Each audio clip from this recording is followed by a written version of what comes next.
Something huge is happening in global finance, and it's happening mostly behind the scenes.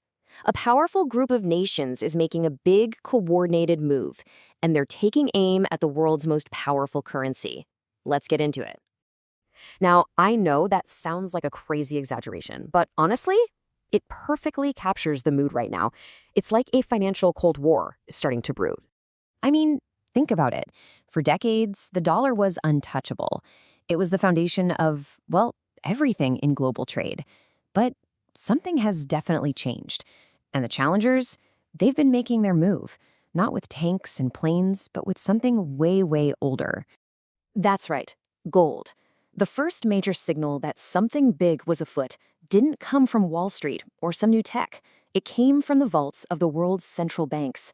They started buying up physical gold at a truly historic pace. So get this, in a single recent year, central banks snapped up around 800 tons of gold. To give you some perspective, that is a massive and frankly a really unusual amount. This isn't just, your standard balancing of the books. This is a major strategic move.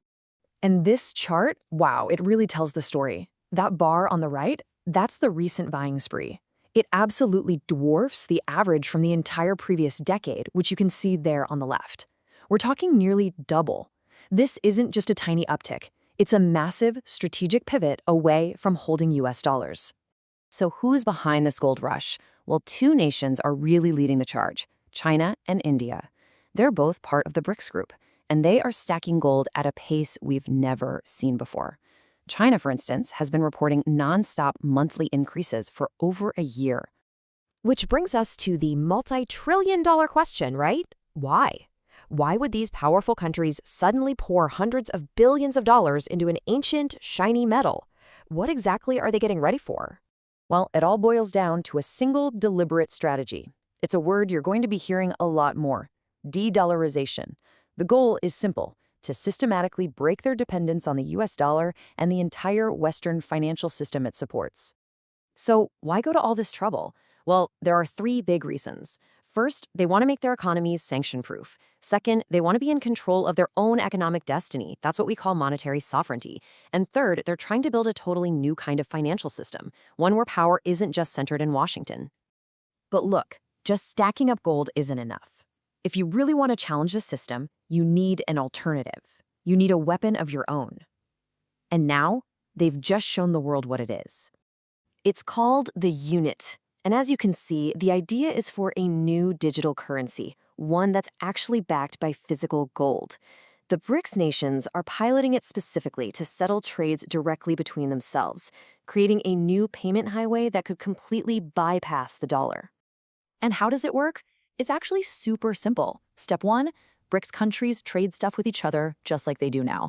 Step 2, instead of using dollars, they settle the payment digitally, using the unit. And that leads to the knockout punch in Step 3. The entire transaction happens outside the US dollar system. It completely sidesteps Western payment networks like SWIFT. So let's be absolutely crystal clear here. This is not just about creating another payment app. This is a direct challenge. What we're looking at is basically a new digital gold standard, and it's been designed from the ground up with one goal in mind: to end America's dominance over the global financial system. And that, right there, is the endgame. The ultimate goal is nothing less than a fundamental rewiring of global financial power, shifting the center of gravity away from the West and toward these rising economic powers. Okay, it's a bold, ambitious plan, no doubt about it. But there's a huge, potentially fatal flaw. And the biggest threat doesn't come from the outside. It comes from within their own alliance. And this is the real question, isn't it? The BRICS group includes countries that are intense geopolitical rivals, like China and India. So can they actually trust each other enough to manage a project this massive, to run a shared global currency? History is littered with failed currency unions. And the one thing they all need is deep, unwavering political trust. Without that, internal friction, old rivalries, they could tear the whole thing apart. The biggest threat to the union might just be the very countries that created it. So what do you think? Is this the real deal? The beginning of the end for the dollar? Or is this just an ambitious plan that's doomed to fail because of internal rivalries? Drop your thoughts in the comments. And for more deep dives into the forces shaping our world, make sure you subscribe.